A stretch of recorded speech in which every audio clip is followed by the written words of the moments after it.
This KFAN podcast is sponsored by Builders and Remodelers, exclusive Twin Cities provider of Elements Windows. Get the highest quality windows at unmatchable value. Visit buildersandremodelers.com for more details. My name is Desiree, and I'm a first-generation college student. I'm Zach. I'm undecided in my major, and I'm a catcher. This message was sent to you. $500 down the toilet along with your performance. You are worthless. Get the hell off the field before you lose me any more money, you sorry This is wrong. I'm more than a bet. Stop harassing college athletes over a bet. Learn more at morethanabet.org. Man, just in case you missed it, it's the top 5 sports talkers of the day. Now, it's time for Dan Barreiro's Top 5 at 5. Brought to you by Gutter Helmet of Minnesota. Never clean your gutters again. Learn more at gutterhelmetmn.com. Let's get right to it. Hit it. This just in. Blakemore? We were on Voss Watch. The Gophers have beat out Alabama to get the top in-state recruit with Roman Voss, 4-star recruit listed as athlete. You asked me during the break, what position does he play? Well, I kept looking and I didn't get an answer. Everything. Anywhere. Where do you want Roman Voss to play? He can do it because what's he listed as? Athlete. We just got this text into the Bradshaw and Bryant KFAN text line. This is from Rose Bowl guy, and fittingly, he says, Guardsy, see you in Pasadena, January 1st, 2026. Give PJ a lifetime contract.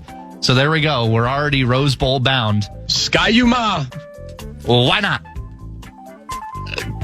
Huge news. I mean, it's just straight up huge news. Awesome news. I tweeted it out as well during the break. The PJ Fleck recruiting heater continues. He's been on a run the past couple of weeks, and this is the third straight year that the number 1 overall recruit in the state of Minnesota has committed to Dinkytown. You've got Emmanuel Carmo. You've got Coy Parrish, obviously, who's an All-American a year ago, is going to be an important player this year, as we know. And now Voss, Jackson County plays quarterback there. I pulled up Ryan Burns, GopherIllustrated.com, because why wouldn't I? This is so big that Ryan Burns gets a story out of it, but it goes to like the Midwest director of recruiting, Alan True, on 247. Like, this guy's above Burnsy's pay grade. That's how good he is. Burnsy, by the way, fortuitous timing, is coming in studio tomorrow at 4 o'clock with Chip Scoggins. Yeah, the Parent of Spare pod is coming here. So, 247 actually talked with Voss ahead of his public announcement. Says, I'm going to Minnesota. They were my first ever offer. They've been recruiting me the longest. And I just have a very, very good connection with tight ends coach Eric Kaler. I mean, that's my guy. I love him. He loves me. And I think we have a really, really good connection. I think we're going to do special things at Minnesota. So, you asked me what position is he going to play? Tight end, probably. Voss believes the Gophers have big plans for him within their offense. This is from Burnsy's story. Obviously, a traditional tight end, but they want to flex me out too. They've talked about some wildcat quarterback potentially. So flexing me out, running routes, not just having my hand in the dirt every single down, but obviously when the time is needed, I'll be able to do that too. And here's one that always gets, because there's 2 things that are predictable when it comes to Gopher football recruiting. And you participate in this a little bit, Brett Blakemore. Okay. There's me saying in June 23rd, big get for PJ, or this is great, right? Because they've wrapped up like their 3 weekends of summer recruiting. They've gotten a bunch of commitments. We'll talk about all that tomorrow. But it's been a good run, including over the weekend. They got a quarterback to flip from Boston College. He's coming here. It's a modern day guy, big time school in California. And immediately, whenever you comment on that, when the sideline reporter comments on that and says, nice pickup, or good get, or hey, good news, what's the first thing someone likes to say immediately after? Plenty of time to flip. Not official. Not official till they sign in December. Like, thank you, NCAA Clearinghouse, for letting me know how recruiting works. And that, yes, commitments, sometimes they fall through. And guess what? Now in 2025, they even commit, and then they come to school. And guess what? They can transfer. All of this can be ephemeral. We can all go back and forth. We all understand it, okay? But thank you for immediately commenting, for taking that moment to let me know and everybody else know that a lot of time till signing day. a lot can happen. He can get a better bag somewhere else. Thank you very much for giving me that knowledge that I had no idea about, rather than just reacting to the moment in the moment. But along those lines, should Gopher fans worry that Voss will continue to listen to other schools? His comment to 247, I'm now 100% shut down, which means his recruiting is shut down. He doesn't want. Now, does that mean he's going to go? No, of course not. Do I expect him to? Yes, I do. But it's okay in the moment to go. For a third straight year, the Gophers have got a commitment from the number one prospect in state. That hasn't happened. It happened 2016 to 2018. Shout out Mike Sherrills, former guy that was in charge of Minnesota recruiting, for getting that done. Shout out Mike Sherrills. But shout out PJ Fleck and his crew for 3 years in a row. Like, this is what every state wants, right? We just talked about it with Pierre Nugent from Fox 9 Sports.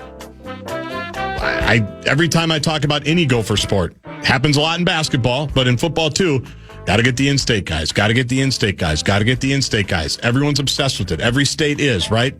And I don't think it's as important if you don't get them, but I do know it does. It is a big deal when you do, and there's not always 20 Division I football players coming out of the state of Minnesota, but there's oftentimes 5 or 10 that are going to be high-impact guys, and when you get the number one dude, that's a big deal. With the schools that come in here now, schools that have been coming in here forever, for all sports, to go back to back to back, and you have Jackson Howard, who went to LSU, came back here. It's nothing but a win. It's nothing but good news, and it should be celebrated on a day like today. What else are we going to celebrate on June 23rd? Kevin Durant's not coming here.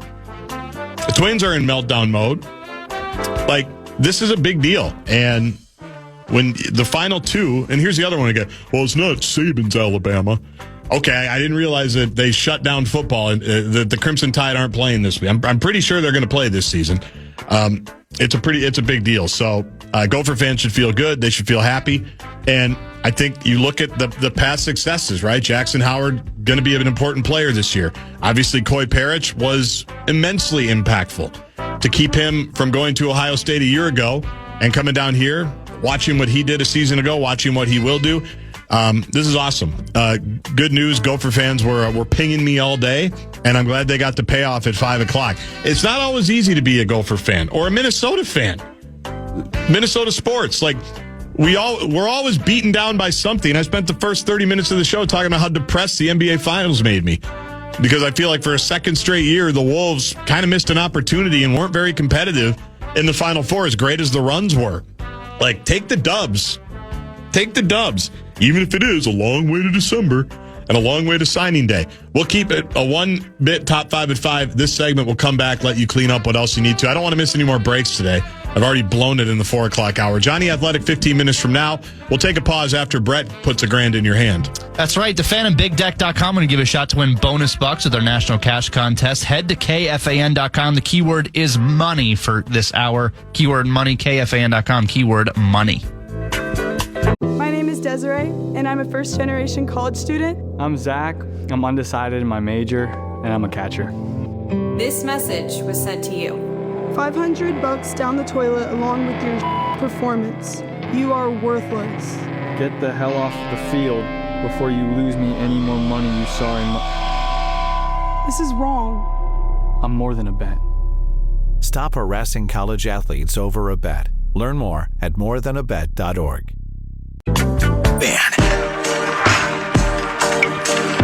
Elevate your 4th this year with $100 to Fireworks Forever. You can check out our contest page for your chance to win a $100 Fireworks Forever gift card to stock up for the 4th. KFAN.com. Keyword contest. Enter today.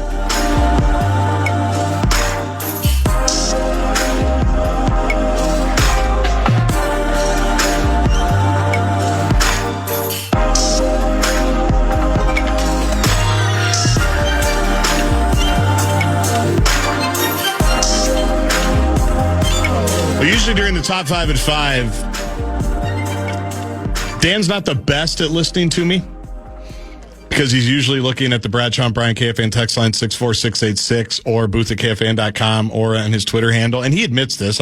We joke about it. We have fun. And now that I'm in this chair and the number one player in the state of Minnesota, Roman Voss, has announced that he is picking the University of Minnesota over the University of Alabama, broke that news about 20 minutes ago. He did. I'm going to play the role of Dan, not listening to Brett Blakemore, finish up the top 5 at 5, while I'm just retweeting everything that people are saying about Roman Voss committing to the University of Minnesota. Yeah, he's great. Gopher Football put out a tweet with PJ yelling into a camera from the USC game, I think, because they can't officially comment on it now because it's a long way to December. Plenty of time to flip. Plenty of time to flip. But I did get a Twitter reply from somebody looking for some emergency Burnsy, Ryan Burns from GopherIllustrated.com. He's coming in studio tomorrow at 4 o'clock with Chip Scoggins. Fortuitous timing there. We were just going to kick around some of the college sports stuff that's going around and just catch up with those guys. But he is going to call in after Johnny Athletic at 6 o'clock. So we will get some emergency Burnsy on who Roman Voss is, what he means to us, what he means to the Gophers, and what it means for a third straight year to have the number one player in-state commit. And for the upcoming class, 2026, Gophers now have 1, 2, and 3 from the state of Minnesota committed. That is what we call closing the border. What else do we have for the top 5? Are you going to be checking your Twitter, or are you going to be booking your hotels for Indy? Go to the Big Ten title game. That's what you're doing. 2026 Big Ten title game? Yeah, everything's better. # in Indy. Roman Voss will love playing in the Big Ten title game in Indy. He will. You want to hit the music again? Might as well hit the music again. I can pull it up if you need me. I'll just do this while you wait. That's all I have to say. Yeah, keep doing it. Number one in-state player for a third straight year. Sky-U-Ma. They have 1, 2, 3 for this year's class in the state of Minnesota. Johnson. If you count Jackson Howard, which I do, he came back. The Gophers have had the number one player and will next season for 1, 2, 3, 4 straight years. I'm so in love with you. It's been a good run for the Gopher football program here on the recruiting trail. You ready, or do I need to hit more buttons? There we go. I think we're good. Thanks, Gutter Helmet. The Twins, they're in free fall mode right now. My God. Yeah, I mean, we could only have so much positive news before we had to bring us back down to reality. And I'm no Brewers sympathizer. I want to set the record straight on that. So we were wondering. I took no pleasure in the Brewers sweeping the Twins at Target Field. Yesterday, 9-8 was the final. Today, Ober goes against the Mariners at home. Ober, 4-4. His ERA is a 4.54. The fan has learned that's not very good. And a whip, if you're into that sort of thing, is a 1.4, which is also not great. So, Twins, 3 games under 500, and we're just looking to get through until training camp. So I was getting ready for the show today. Okay. Believe it or not. You woke up. Yeah, I woke up. Believe it or not, I was preparing for the show today. And so I watched a lot of the Twins games this weekend, what I could stomach. At the mall yesterday, a lot of Brewer fans, and they were having a hell of a weekend here in the Twin Cities. They were riding rides, watching their team crush. I mean, it was just, you could tell they were just loving. What a great trip to the Twin Cities for the Brewer fans. We got a text from the text line from Carl in Elk Mound the other day saying that he was contributing to the local economy. I think I may have been right behind him on the Pepsi roller coaster. I think I may. It was him or Randy. I'm not sure. But so I'm reading the stories and I'm getting caught up, and I'm reading the game story from yesterday, and they lose 9-8. And the comments are all making sense. I think it was Ryan Jeffers. So it was basically like, this is embarrassing.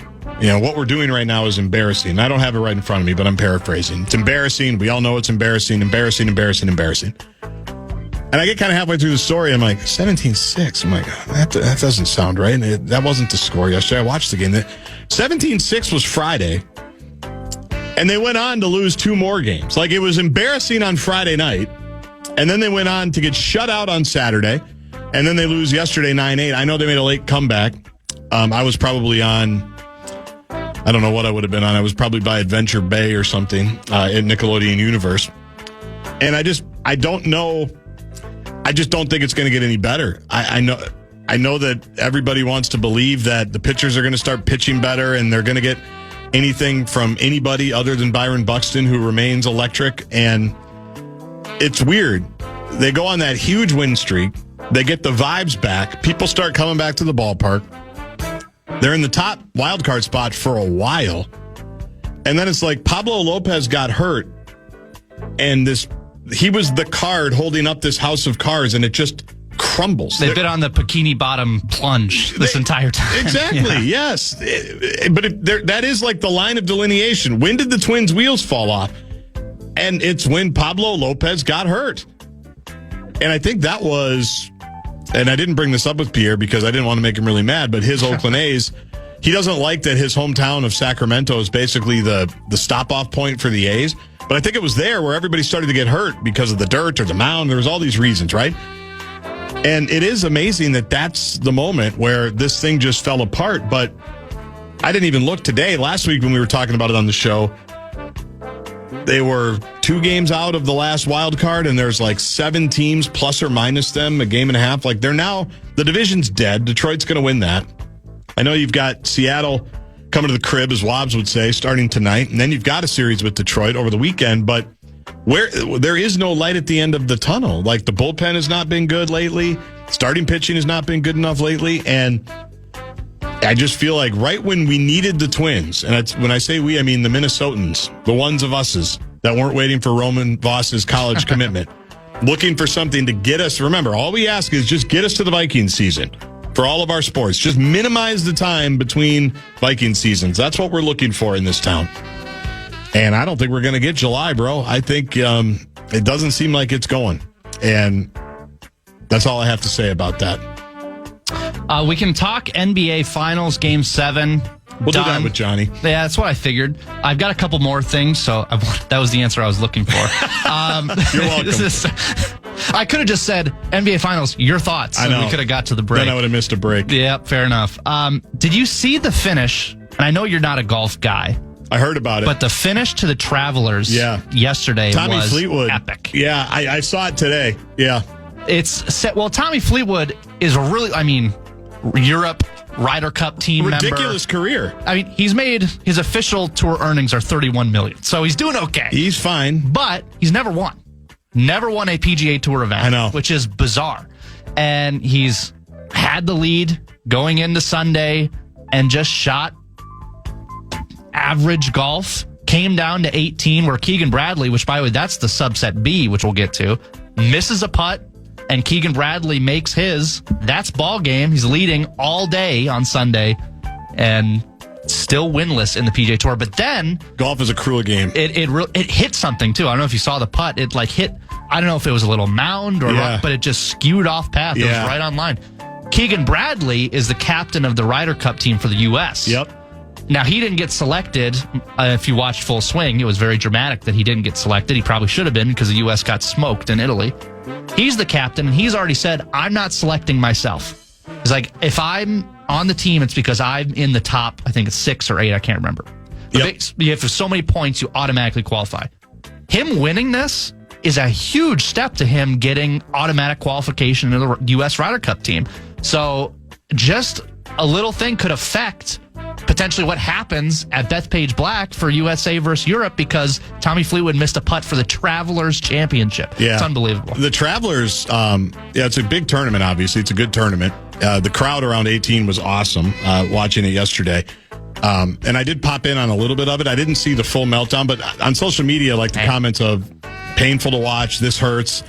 And everybody feels for a guy, right? When he's never won. Obviously, he's doing fine. 31 million. He's had a career. He's down to 31 million. Yeah, his checking account. Yeah, everybody would kill for that career. Most people, right? But you'd love to hold a trophy. That's what is amazing about like the individual sports.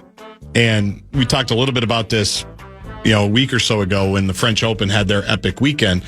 Like I always talk about one team feels good at the end of a season, right? Well, for 25, 30 weeks of if you're playing an individual sport like tennis or golf, like if you're good, like not Scotty Scheffler or those guys, but if you're just like a dude or a gal that's out on the tour, like just you're run-of-the-mill pro, like you have to enjoy the journey. You have to enjoy the season because one person leaves every week. And I know this is breaking news to people. Only one person can win the tournament. Like, that's a crazy way to live. Like, you have to be okay with failure. We shouldn't demand more from Tommy Fleetwood. It'd be hard to. But he's 13th in the world golf rankings. Right. But he's never won. Unbelievable career. But so that means every week that dude is there, right? Like he is in the mix. He is performing well, but he can't get the trophy. Like that's got to be, I mean, it's why it's not for everybody. It's a crazy way to live. But he had everybody was hurting for him yesterday because it was right there. Would have been a cool tournament to win. I think that tournament's been around a while. Great, Travelers, Hartford, the whole bit. It's cool. Keegan's from out that way, I think. So that was also cool. But man, that was a tough one yesterday. I mean, if Keegan Bradley, I mean, we marked this. If he has a miraculous putt or a miraculous approach in the Ryder Cup at Bethpage Black, it wouldn't have happened if the line of delineation. Yeah, exactly. To use that phrase Corey again. Cove's butterfly effect in full effect. Should we wrap it?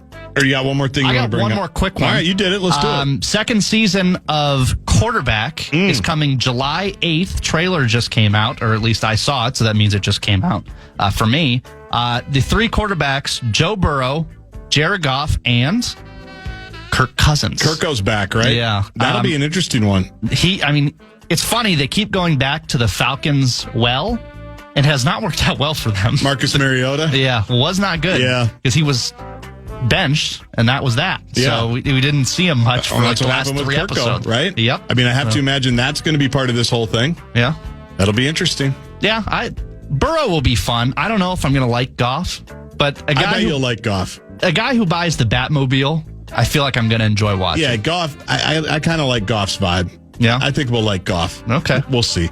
All right, good job on the top 5. We extended it because Roman Voss got the entire first slot as he spurns the Alabama Crimson Tide and is staying home to play for the University of Minnesota Golden Gopher football team. Big news for PJ Fleck and company.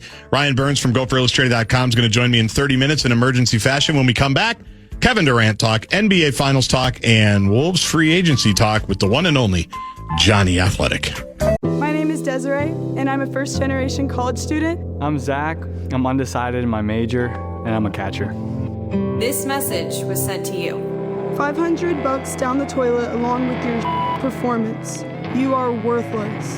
Get the hell off the field before you lose me any more money you saw in This is wrong. I'm more than a bet. Stop harassing college athletes over a bet. Learn more at morethanabet.org.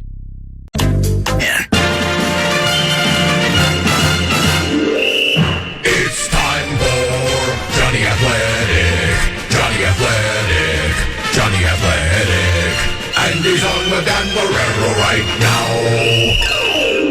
Well, I got to pull up the GIF on Twitter here before I pull up Jonny Athletic on the Connecticut Water Systems hotline. I'm going to pull him up right now. Hi, Jonny. How are you? I'm good, Guardsy. How are you doing? I'm just retweeting you. You are brought to us by RBC Wealth Management. The tweet from Jonny Athletic 30 seconds ago. It's RBC Wealth Management, not RBC Clock Management. Apparently, I apologize for being 9 minutes late. I completely missed a break in the 4 o'clock hour, and then we wanted to go. Brett works so hard on his top 5 at 5 that I could have cut him off on time. Takes me hours, but it takes him hours, and it's his big moment. It's 5 o'clock. He gets to crack the mic and just let the masses know what he's been crafting. And I wanted to let him go a little bit, and so I guess I'm not taking. This is a half pelf. I'm not taking any accountability for why we are late, but I'm sorry. Hey, this is your show now. I mean, Dan is out, and so you can run this any way you see fit. I like the way that you are making it feel a little different. This is not just a sequel to Barreiro. This is the Guardsy show. So make it yours and don't take any breaks. Just go right through. Just keep going. Yeah, except what's similar is I'm not really listening to the producer and I'm losing myself in the screen that's in front of me. It's amazing. So that's what's similar. It's amazing what happens when I move just like 8 feet to my left. That's what's unfortunate. That's mentorship, baby. That's Dan's mentorship. I guess so. Well, thank you for joining, as always. I know it was an interesting weekend for you. I was in line at the log shoot at Mall of America Nickelodeon Universe. As you know, I'm a father first, like you, and going on the rides with the children and get the shams bomb that Kevin Durant has been traded, not to the Minnesota Timberwolves, but to the Houston Rockets. As that story was unfolding over the weekend, kind of take us through the oral history of your weekend when that thing became official. Yeah, I mean, I will say that by the time it got to right around, where the red alert was going off. I think there was a Phoenix reporter that said we're getting close and all of these things. I had really kind of settled in with the intel that I had gathered really over the last week or more that the Wolves weren't really in this with Kevin Durant, that they really needed to get some sort of assurance from KD that he was going to be excited and cool with coming here and playing here. And Durant wanted to be in Houston or San Antonio or Miami, and so he was doing his best to direct himself there. And so he was never giving the green light to the Timberwolves. Exactly why that is, I don't know. But basically, the Timberwolves for the previous 7, 8, 10 days, Guardsy, just had never thought that they were really in it.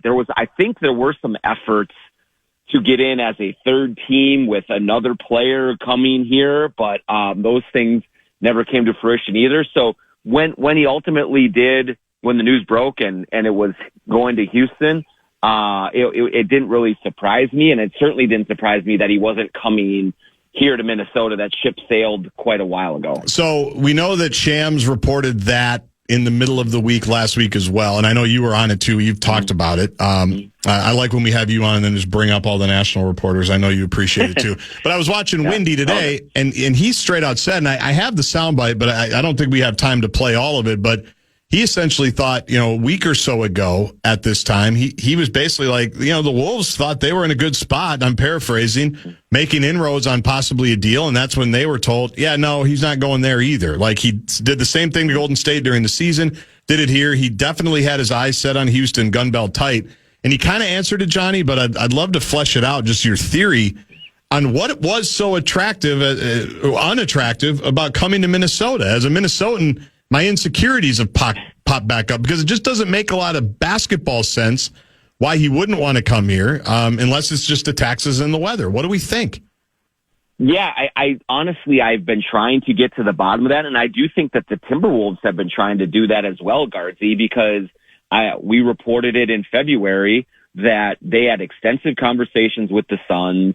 Did they get close to a deal? I don't think so, but they were really down the road on a Kevin Durant trade. And at that time, they had gotten assurances from Kevin Durant's camp that he was open to the idea of playing in Minnesota. And so whether that was kind of just because Durant wanted out of Phoenix that badly at that time or whatever, I'm not sure.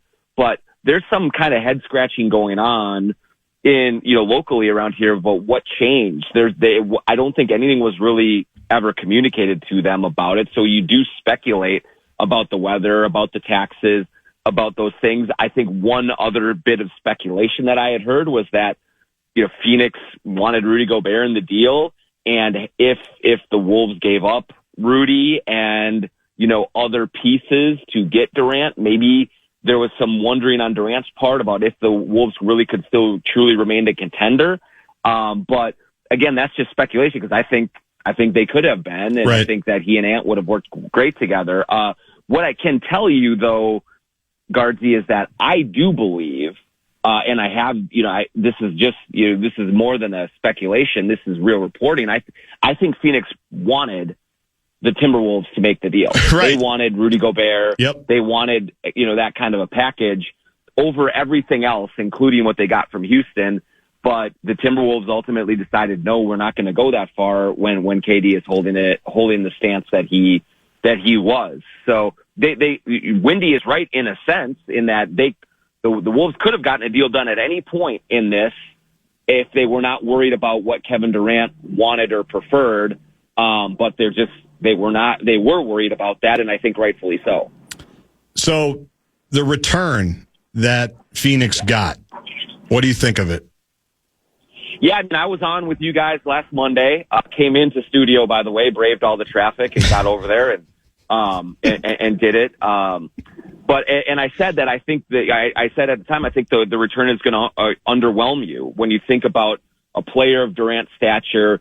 He is still a great player in this league. He's still an incredible scorer. And so, there's all these visions of these big deals that we're having with tons of picks or really high talented players and things like that. And that's not what happened. I think Jalen Green is interesting, but with a lot of flaws. Dylan Brooks is actually impacts winning at a pretty high level. As much as I hate to say it, I don't like him as a player at all, but he does help you win games. And then, the 10th pick in the draft is solid for this year, but certainly doesn't blow you away. I do think that Phoenix was in an incredibly difficult position with Durant kind of putting his thumb on the scale the way that he was. Big time. With everyone in the league understanding they had to get rid of him. And so it was probably the best bad deal they could get. But in the end, when you look at how they managed the assets, everything they gave up for Durant and what they're getting in return from him, it's a really tough look for sure. Well, and especially when you factor in, like, they were the ones that traded Bridges too, right? Or in like what they gave up, or they've turned in like a decent amount of assets into essentially nothing here, right? In the last couple of years. And now it's not all the same front office. They've obviously had different changes, but same ownership, I would imagine. Same ownership. Yep. Same ownership that presided over all of it. And you do look at it as, if there's a chance of this deal working in Phoenix's favor, Jalen Green has to make an enormous leap forward. And that 10th pick has to be a real player, which it's possible. Jalen Williams was the 12th pick in the draft, and he, was incredible for Oklahoma City. So, there's plenty of those, but you look at overall how you manage that asset and the deal that it took to get him and send in Bridges and Cam Johnson and a bunch of picks out, and then getting Durant, and then not having any success in the playoffs whatsoever, and then having to send him out. It's really it's just a really tough look. I do believe that had Phoenix not been able to work with the Wolves in February, they would have gotten a lot more. They would have gotten a heck of a lot more than this, and they ultimately just didn't go ahead with it. And now they're stuck with what they got here, which is, underwhelming is the best way I could put it. Jonny Athletic brought to you by RBC Wealth Management on Bumper to Bumper on Monday, as is custom, is on the Connecticut Water Systems hotline. Ryan Burns, GopherIllustrated.com, joins at the top of the hour for the breaking Gopher football recruiting news that has Twitter the last 45 minutes or so. He's in about 15 minutes. So where do Tim Conley and the Timberwolves pivot here now with we're 48 hours-ish away from the draft? It's going to be an interesting couple of days for a number of different reasons. What has your antenna up for the next few days with the Wolves and just the NBA in general? Yeah, I do think that given when you look at the landscape of the NBA and coming out of the finals, and as good as Oklahoma City looked in those finals and in these playoffs, I do think that they're viewed as a beatable opponent going forward in the West. But then you look at the East with Halliburton's injury and how wide open that is. I do think that there is the possibility for teams to get aggressive trying to make trades to try and go for immediate wins. Whether that's the Wolves, I'm a little more dubious on right now. Certainly they were heavy in the Durant talks. Tim Conley is very aggressive as an owner. And so I do think he's certainly combing the league, looking for other possibilities in other players. As I understand it right now, Guardsy, I don't think there's anything that they have immediately shifted to. Okay, we didn't get Durant. Right. We're going for player X. I know I mentioned De'Aaron Fox on last week on the show, and a lot of people are excited about that. But that was just speculation, and I don't get the sense that there's anything there. There could be some other, more marginal plays, kind of moving around the edges of the roster and tweaks. But I don't think right now there's another rabbit to be pulled out of the hat that would be a significant, holy cow, the Wolves got this player type of a move. I think that they go forward and they try to get some clarity with Julius Randle. They're still negotiating with that and trying to figure out if there's a long-term deal done there, or if he picks up his player option or what happens. They're still negotiating with Naz Reid. Nickeil Alexander-Walker, they are negotiating with, but I think there's a belief that he's going to head elsewhere. Yep. But it could be a little bit more close to, hey, we're kind of keeping the guys that we have, drafting some players, and just trying to work, even more so for internal improvement, and then, a fifth guy here, an eighth guy there looking to add rather than, a top 2 or 3 guy in your rotation. Am I obligated to appreciate and respect the Oklahoma City Thunder and their run? No, you're not, Guardsy. And look, I appreciate what they've done. They had a great season. They were the best team all year, and they won it, and they deserve to win it. Like, that's great. Like, I, as a basketball analyst, look at it and say, hugely triumphant season for the Oklahoma City Thunder. But I am not going to be one of those guys who says you have to love the way that they play basketball or the way that they've done it. I understand your stance, many other stance, especially a lot of Wolves fan stance who watch them in the Western Conference Finals, and look at the way that Shai Gilgeous-Alexander plays on offense, and look at the way that Lou Dort, who is bigger than any linebacker that the Vikings have, yet flops around on these, marginal contact screens like, he's a place kicker. And then also on the other end will just hack the bejesus out of you. He, Caruso, Cason Wallace, and how much they get after you and they don't get called for stuff. Like, I get that. I get that frustrates people. I saw the screen grab of Cason Wallace literally grabbing TJ McConnell by the wrist 2 feet in front of the referee and not getting a call, and then also getting a steal and that turning into points the other way for the Thunder. So it really is really frustrating for some fans. And, you give credit to Oklahoma City because they are playing within the bounds of the rules that they are playing by, but it does look like in many aspects of it is a different set of rules for them than it is for others. And that's a frustrating thing for a lot of fans. And I get if you want to begrudgingly say, hey, congratulations, but I don't like the way that you guys go about it. That's fine. No problem. Am I too much of a Wolves homer? The answer is yes. To think yes, that had the finals whistle been the Western Conference final whistle, I'm not saying the Wolves would have won, but it would have been a little bit more interesting. Brett's laughing at me now as he knows how pathetic this is. But because I watched the finals and we joked about it on Friday, and by the way, if you really want to get funny about it, go watch SGA when he's like an 18-year-old rookie and the stuff he's doing with the Clippers. The guy's flying around like 1984 Jordan. Like, he's never on the ground. He's taking contact. I get it. It's a highlight video, but I tweeted it out at the time, Johnny. I'm like, if this was Shai now, we'd never see these amazing highlights because he'd be on the ground waiting for 9 of his teammates to come pick him up, which also annoys me. The finals whistle I thought was great. Like, Shai didn't do a lot of that stuff. There's always going to be some, but he took contact. He didn't fall all the time. And then I put it over. If I ran a side-by-side of the first 5 minutes of the Western Conference Finals, it didn't even seem like the same game. So am I too much of a homer to think if the whistle was the finals whistle 3 weeks ago, maybe the series could have gone 6, and we would have gotten a Friday night at Target Center to be eliminated? Well, certainly, I do think you could say that, yes, they could have got it to 6. And because they lost 4 by 2 points, right? Like, I mean, and they missed 1 million threes. And so they were beaten soundly by the Thunder 4-1, but they could have gotten it to 6. And then you get it to 6 in front of, a raucous Target Center. Who knows what happens? I would have been hammered for the record that Friday night, by the way. I mean, that would have been Loon Cafe. That would have been, the corner grab and goes. Yeah, it would have been messy. It would have been good. But go ahead.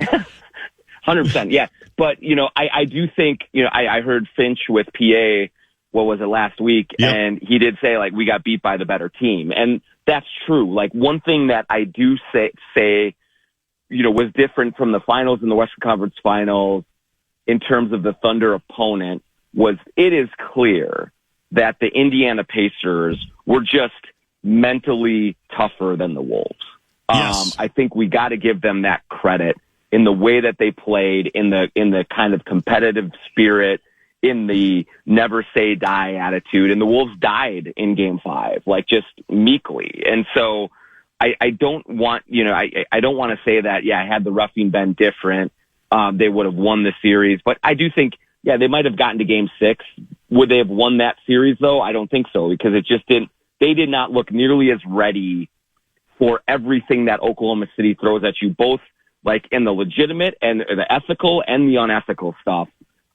that, the Pacers were. The Pacers handled it much, much better than the Timberwolves did. I think the Nuggets handled it better than the Timberwolves did. And so I think the Wolves have a lot to learn about and improve upon from that series, far and beyond, whatever whistle was working against them. Yeah, I did talk about that in the opening segment of the show, that it's back-to-back conference finals losses where the team that pretty much handled the Wolves went to the next round. Obviously, one won the title, but it wasn't like when we left the Oklahoma City series, it was, man, I don't know how anyone's beating the Thunder. Well, the Pacers almost did. So I did have a little accountability, and there'll be time for accountability, but I wanted to get to the whistle thing while I was still fresh.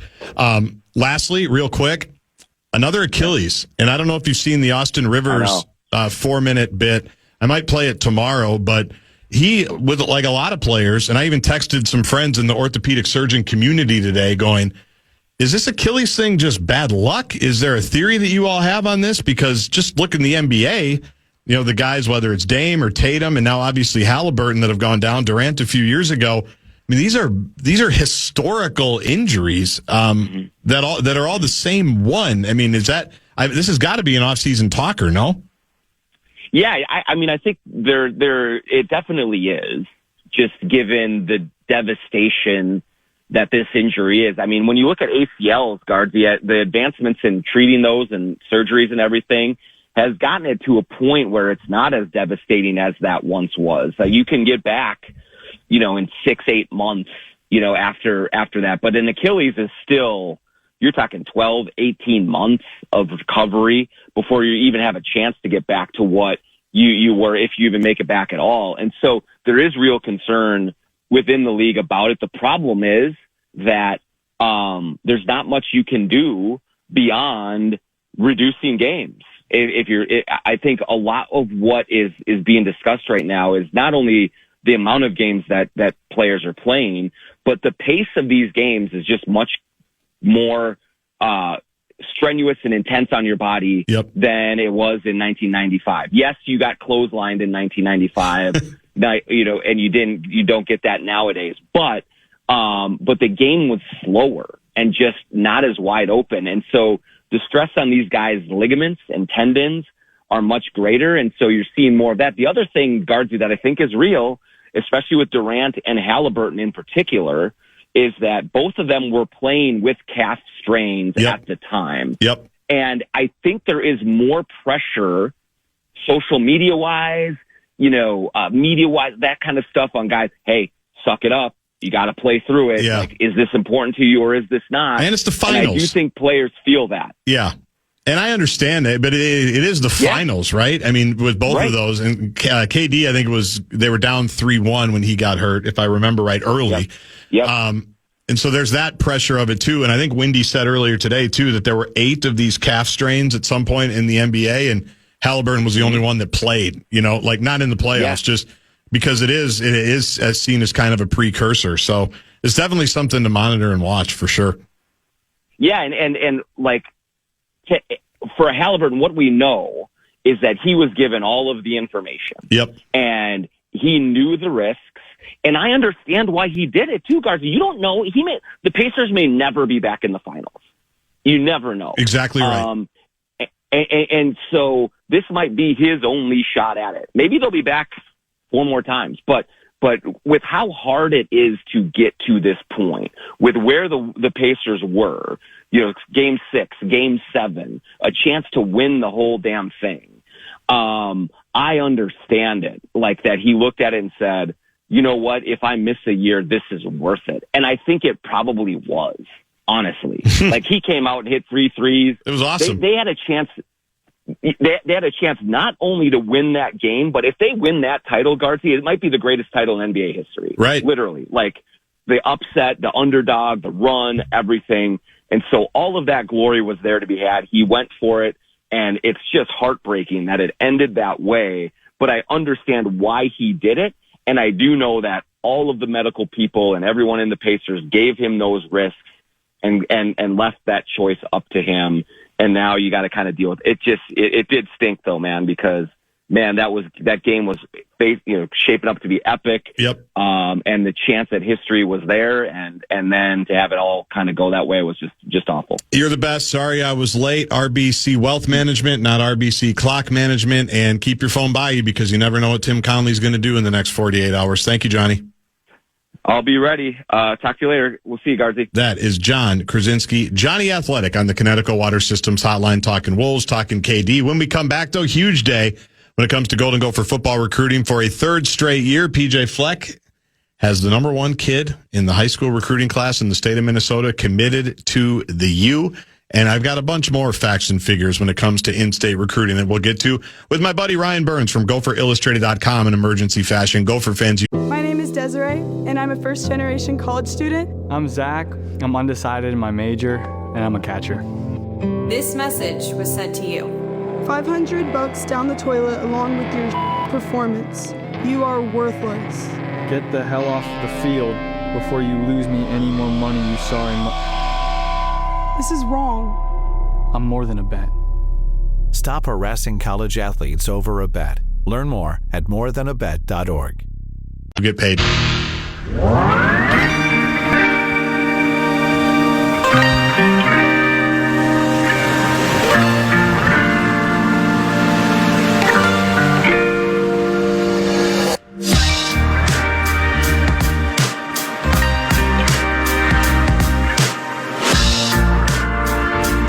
Let me give you some numbers and some facts for Gopher football in-state recruiting before we welcome in Ryan Burns from GopherIllustrated.com on this breaking news kind of a day for Gopher football. In fact, let's bring him on right now. How are you, Burnsy? I'm well. I'm a little disappointed that with how excited you are, you didn't even get to play a little Shabuzi here to end the show. Yeah, it's a whole legal thing about what music we can play and what we can. I do know, though, you were amazed. I think we were in Rutgers when they were playing Shabuzi in pregame warmups, and you couldn't believe that me at 42 years old, who just learned who David Guetta, who's Guetta? The DJ David Guetta is today, but that I knew every word to a bar song by Shabuzi. I know that really blew your mind. That was one of the most eye-opening moments of a Saturday morning in New Jersey I'll ever have, but I'm always learning new things about you every day. Unfortunately, that was the highlight of the day if you were a Gopher football fan, me singing Shabuzi, because that game did not go well. But we're here to talk about good Gopher football news, and the news broke about an hour ago that Roman Voss from Jackson County Central High School, the quarterback there, will be a tight end here, has committed to PJ Fleck and the Gopher football program. He's a 2026 grad. He visited Alabama recently. The final two were Alabama and Minnesota. The Gophers get the commitment. It's now 3 straight years that the number one player in the state of Minnesota coming out of high school has committed to the Gophers out of high school. This year, 2026, will be the 2nd straight year the top 3 kids in the state will all be Gophers. Let's start with the most recent one. Burnsy, you're coming in studio tomorrow, but we needed to have a breaking news emergency session. Who is Roman Voss, and what does he mean to us? Yeah, this is one where, as someone who lives in college football recruiting every single day of their life, this is one I didn't have pegged correctly, I'd say about 12 months ago, when things really started to pick up for Roman Voss, where Roman has started games for Jackson County Central since he was in 8th grade. This is a kid who's a multi-sport star down there, had over 1,000 points on the basketball court when he was a sophomore. And back when things started to get rolling, Minnesota was his first offer, but I think the assumption was that he was probably going to end up at a place like Iowa, maybe Nebraska, a lot of connections down there in the southern part of the state. But I'll give Minnesota credit because their coach is Eric Kaler, the tight ends coach, offensive coordinator Greg Harbaugh. They never stopped working, and they continually got him on campus, continually showed him a path to where when things really got going, when schools like Miami, Alabama, Oklahoma, USC came into the picture, the Gophers hung in there.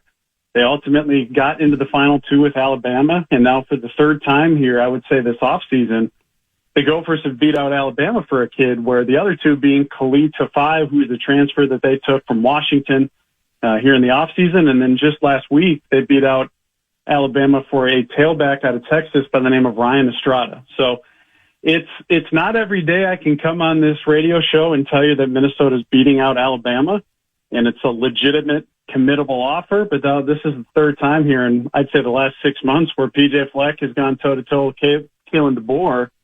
and they've been able to get it done. Well, and I joked, and I think you heard me during the top 5 at 5, that this is so big that it's above your pay grade in a sense, because your boss, or one of them, Alan True, you can tell us who Alan True is.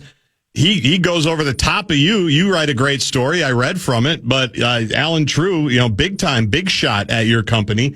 He got in on this as well, right? I mean, that I say it in jest. Obviously, you know what I think of you, but that should be. He's not writing about every single player that's coming through GopherIllustrated.com, correct? No, he's not, and he's not writing about kids that aren't incredibly high profile like Roman Voss is for this program, because you mentioned it. I mean, you and I are old enough to remember just five years ago or so, or even 5, 10, 15 years ago, where the top players in the state were leaving to go to places like Wisconsin, going to places like Ohio State. And that's where it's been a change of pace to see kids like Coy Parrish turn down Ryan Day at the last minute, who I will continue to tell the story of. I don't think I've ever heard of a high-profile blue blood head coach like Ryan Day flying into Duluth International Airport up there just less than a week before National Signing Day, trying to get Coy Parrish to go play for Ohio State, and for him to choose Minnesota and then to have the success he obviously had as a true freshman, landing on the first team All Big Ten team. It shows to some of these other kids that you can stay home and still have your dreams of aspirations of being an All Big Ten player, playing in big-time games and having big-time moments still happen here at the University of Minnesota. Now, not every kid's going to be able to do that, and that's where I think it helps Minnesota that Roman Voss is from Lakefield, Minnesota, and not Lakeville, Minnesota, where he gets to go away to college, where it's 2.5 hours heading up north, or from Esco, Minnesota, and Coy Parrish heading 2 hours south. You get to go away from college, and it's not Eden Prairie or Edina, or pick your West Metro school there.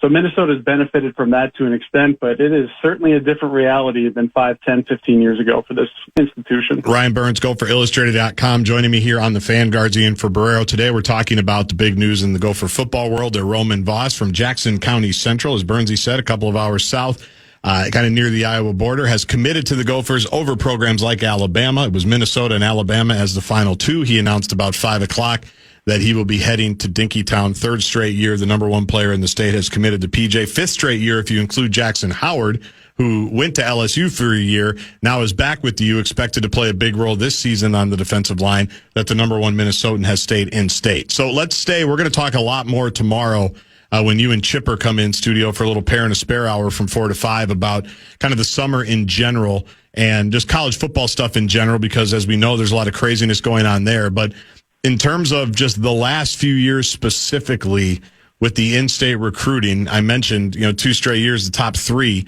are going to be Gophers. That's not an accident, right? I mean, you cover this thing. So how have they been able to kind of canvas this thing and make sure that most of the top guys right there at the top are staying home?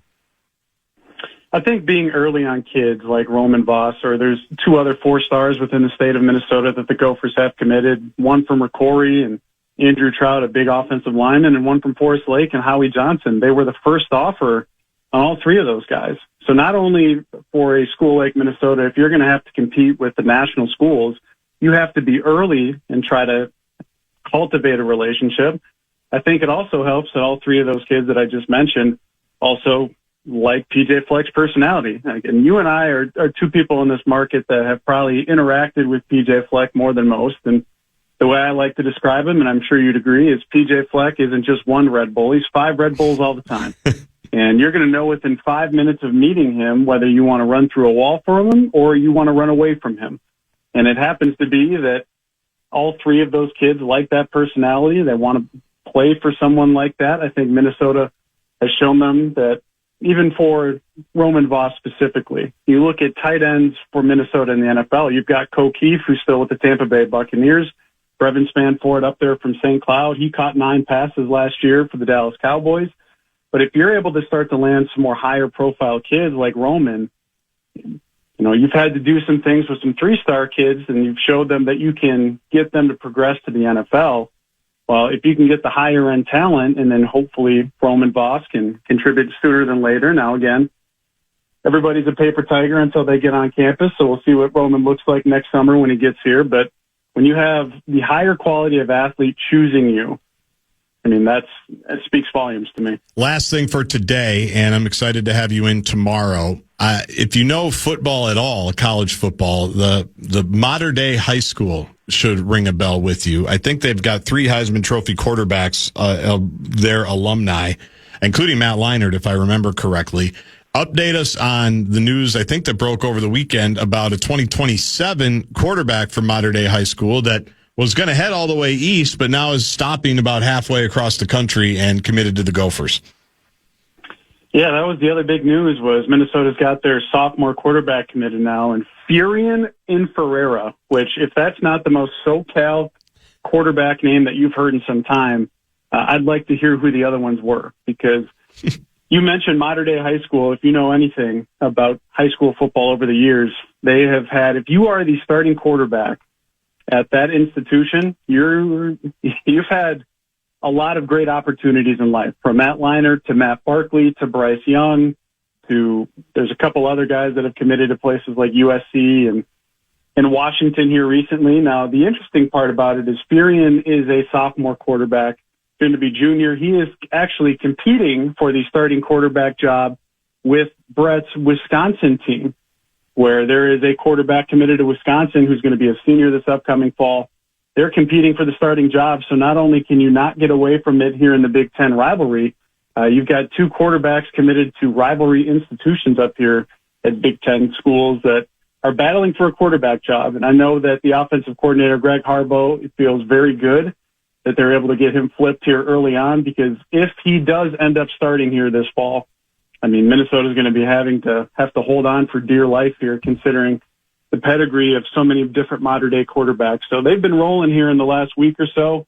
It's been nice to see Minnesota get ahead on some evaluations, cultivate these relationships, and as you see here today, now I don't know that they'll end there, but as you often tell me, Guardsy, comparisons steal my joy. They do. And I have to live in the moment, and you just have to kind of take the day for what it is. But this has an opportunity to be one of PJ Fleck's best recruiting classes here at Minnesota, which coming off a season that was a good season, not a great season, shows me that they're trying to do everything they can in Dinkytown to compete with the ever-changing world of college sports. Enjoy your life tonight on GopherIllustrated.com, moderating your message board, which I assume is on fire, and look forward to seeing you tomorrow, bud. Thanks for coming on in short notice and emergency fashion.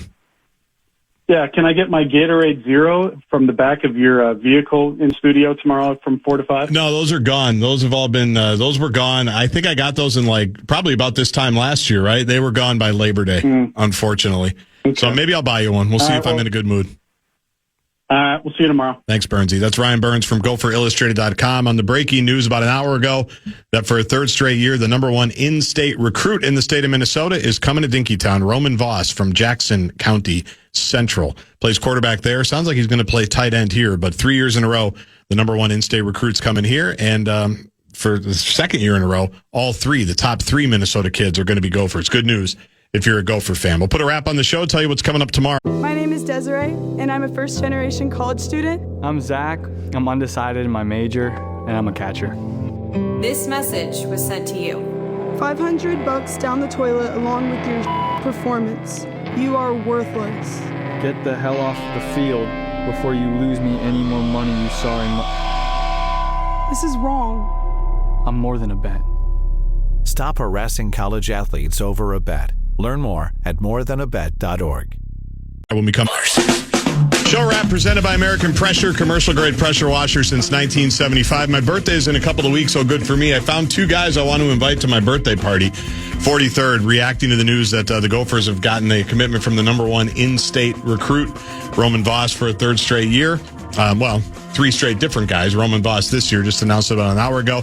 From 320, big deal. So what? They recruit a high recruit. They stay 1 year. They leave anyway. Doesn't mean anything like it used to. Players don't stay in a university long term anymore, so having a great recruiting class means nothing. Then 952. Wow, how many national championships are these kids going to play for at Minnesota? None. The kid who stayed here could have had a ring, but I guess that's not important to them. I guess. JG at KFAN.com. I'll give you details on my birthday party. You guys sound like awesome dudes to hang out with. Like super fun. Like super fun. Can't imagine how much fun you are to be around on a day-to-day basis. Thanks, everybody, for joining today. Pierre Newsom, Johnny Athletic, Ryan Burns, Brett Blakemore for helping out as always. Meat Sauce tomorrow. Parent and Spare podcast guys tomorrow. Lou Nanny tomorrow. Have an elite Monday night. Have an elite Monday night.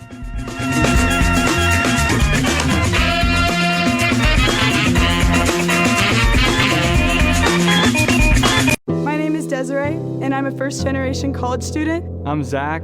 I'm undecided in my major, and I'm a catcher. This message was sent to you. $500 down the toilet along with your performance. You are worthless.